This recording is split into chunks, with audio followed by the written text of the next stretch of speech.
Well, hello everyone, and welcome to the Bowling University studio from the International Bowling Campus here in Arlington, Texas. This is the Profit Break. If you're joining us for the first time, welcome. We're glad you're here. Give us 15 minutes and you're going to be well on your way to improving yourself and your profitability.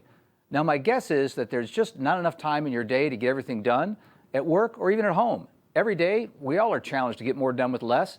It seems that there are just not enough hours in the day, resulting in stress and anxiety, which could impact your physical and your mental well-being. Well, you're not alone, and we're here to help. Now, on today's episode, I'm going to share with you some productivity tips based off of the Franklin Covey's book, The 5 Choices, The Path to Extraordinary Productivity, to help you get your time back and your life back. So let's not waste any time, and let's jump right in. So based on the book, we'll share with you the 5 principles here. Number 1 is act on the important. This is the very critical step of identifying the difference between things that are important and urgent. We'll talk about that in a second. Go for the extraordinary. That's the goal setting portion. Schedule the big rocks, understanding once you can break out the difference between things that are urgent and important, you can then schedule those important big rocks. Ruling your technology, not letting technology scare us or intimidate us, just understanding how to roll that in and get things done. And then finally, the 5th step is fuel your fire, which Covey likes to use the term sharpen the saw, which is really taking care of yourself. Now, obviously, we can't go into all these today in our short time together. I would like to make mention that we do have a full-day program that we do in the form of a boot camp. And we also take a much deeper dive in this program in our on-site management schools happening here at the campus and around the country. But for today, what I want to do is I want to spend some time on that first step, act on the important, because folks, that's the critical step. If we can start to understand the difference between things that are urgent and are important, that is really just a watershed moment and really a paradigm shift in the way we think and prioritize to get things done. So here's what I want to start out with, and that is this, folks. Being busy is not the same as being productive. Let me say that again. Just because you're busy doesn't mean you're productive. Now, I know this. If you're tuning in today to watch this, I know it's safe to say that you are not a lazy person. None of you out there watching today are lazy. In fact, you are all busy.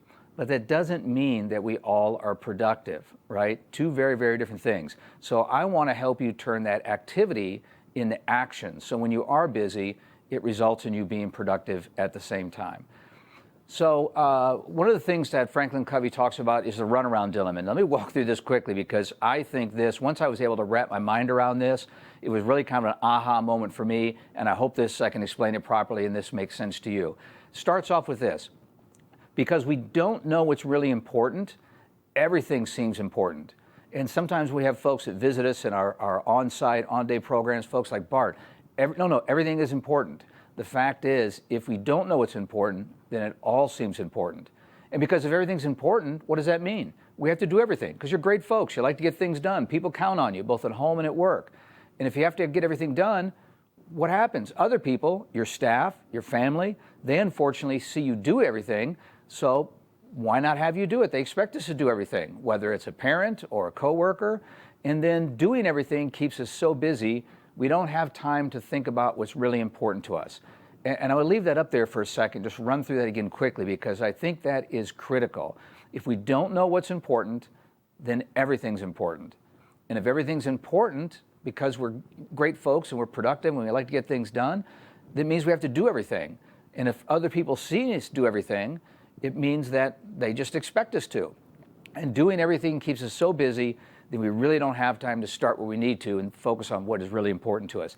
And that's kind of that hamster on the wheel. And we've all been there, myself included, where we just are running around in that dilemma of just that hamster on the wheel there. And that's what we have to stop. We have to get off that wheel and start to understand that, what is important to us and understand the difference between things that are urgent and important. And here's what Covey shares with us, that all the tasks that you do in any given day, whether at home or at work, in our personal, professional lives, we really can put them somewhere on this grid. And it goes from the axis of urgent to not urgent, from not important to important. And when you really can start to study this and think about the tasks that you do and place them somewhere on this grid, it is a real shift in your thinking and prioritizing. So let's walk quickly through each of the quadrants, and I'll share some examples with you. So things that are urgent and important, we call those Q1. That's the quadrant Q1. That is the quadrant of necessity.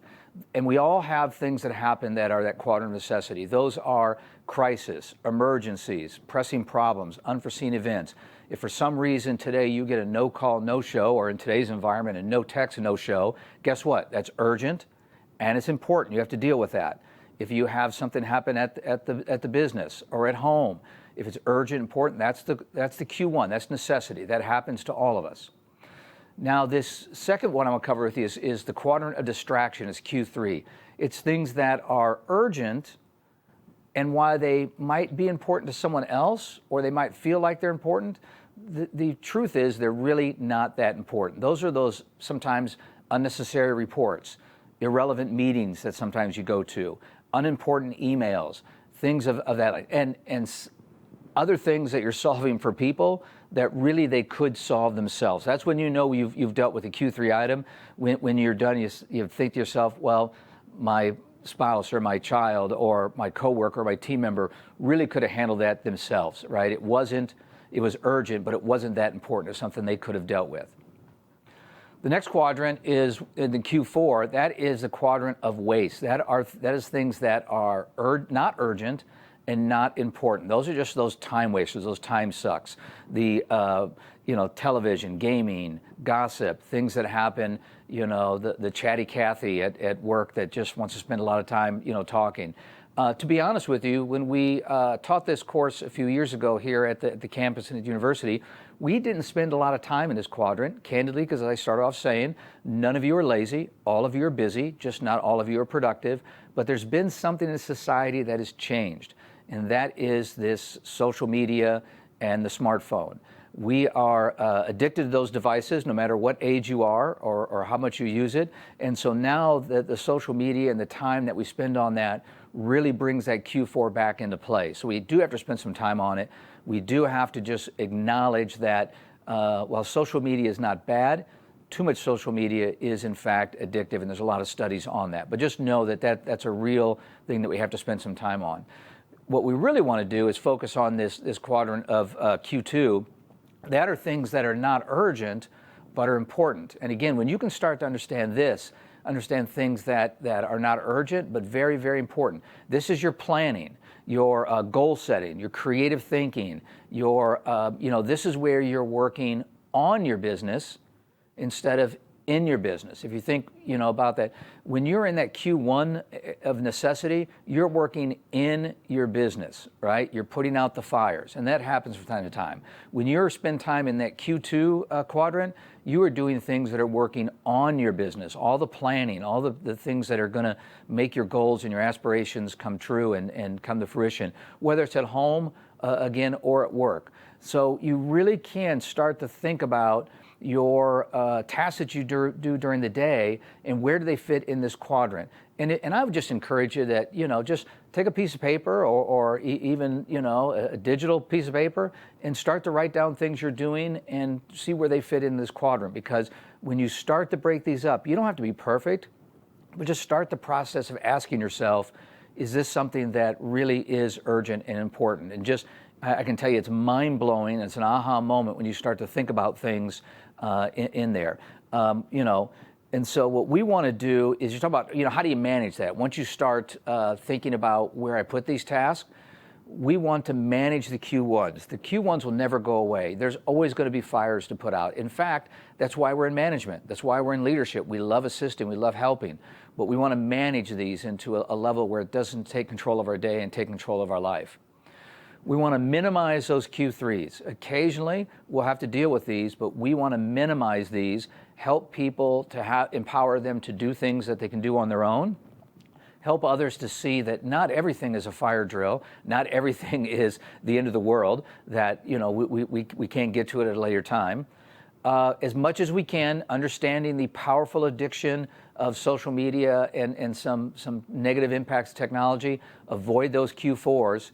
And then we want to focus on those Q2s, that positive energy of planning, working towards the goals and things that you've got for yourself, both personally and professionally. And what we speak to here, that we like to teach to at the university, is we want to live above the line. How do we start to spend more time above the line than we do below the line? And you're never going to be perfect. I still sometimes fall into that Q4 quadrant, but now I catch myself and say, do I really need to check my cell phone right now? Should I really be engaged in the conversation I'm in and just put that away for now? You know, can I minimize those Q3s? It just gets you thinking about, so you know when you are falling off and you're not above the line. So while I'm certainly not perfect with it now, I know when I'm living below the line, and I know what to do to get back above the line and spend that time in that Q1 quadrant, helping assist folks, and then spend as much time as I can in those Q2 quadrants. And if you can just to start to think about that, it really is revolutionary. So I want to share one last thing with you today as you put together this strategy to get started there, and that is this idea of some Q2 planning. If you are believing that, hey, I want to start looking at my task, I want to start thinking about things a little differently and start to put things in some quadrants, then you can start doing some Q2 planning. And we have what we call the 30-10 plan that Franklin Covey teaches to, and we embrace it here at the campus. And that is take 30 minutes every week to do some Q2 planning. And here's what you do during that 30 minutes. Connect with your roles and your goals. Connect with those goals you have personally and professionally. Schedule those most important tasks, and really just kind of organize the rest. And understand it's okay not to get everything done, because once you're able to start prioritizing things, then you know the tasks that it's okay to pass on or say no to or just put off until a later time. And so that big question you got to ask yourself is, what are the one or two most important things I can do this week? Now, you've got to find a time that's best for you. It's going to be different for all of us. For me, my Q2 planning time is Sunday evening. I like to, as I wrap up the week and I'm coming out of the weekend and whatever I've been working on, I take that Sunday evening, take 30 minutes, not to do work, but to just do that Q2 planning, to reflect on the week that's coming. Am I working towards those goals? What are the big tasks or the big rocks that I have to get done during this week? And then organize the rest and understand that I'm not going to get everything done. As Covey likes to say, don't sort gravel, and it's okay to pass on those smaller things. And then once you do that, it really starts the week off good. Now, look, I'm not perfect with it. Sometimes I do it on Sunday morning. Sometimes I'm busy on the weekend, and maybe I skip a Sunday. But I know when my week starts off, when I don't do my 30-minute 2Q plan on Sunday evening, I can tell it. So then the second part of that is the 10 part, is that I want you to take 10 minutes a day to do your Q2 plannings. And here's what you do to wrap out your day. You're going to close out the day with 10 minutes. Just kind of debrief, decompress, identify those few must-dos, organize the rest. What are the review and the tasks, the appointments that I have coming up there? So that 30-10 plan is really just taking 30 minutes to plan the week, and then coming up on 10 minutes at the close of each day. Folks, if you'll just start with that, it really will be kind of eye-opening to help set. There's more to do, more to come, but that is a great spot for everyone to get started today. So folks, if you are ready to start living above the line and act on the important and not react to the urgent, check out one of our in-person 5 Choices programs by reaching out to us at education@bpa.com. So as we wrap up another edition of The Profit Break, remember that when your focus is on growing people, people will grow your business. This episode, as well as all of our previous Profit Break episodes, are available 24/7 to you and your team at bowlinuniversity.net. Plus, we've got new episodes available every month. Mark your calendar, check your email, join us on Facebook to hear about the latest episodes. Until then, I'm Bart Burger, and remember, do for one what you wish you could do for everyone. We'll see you next time.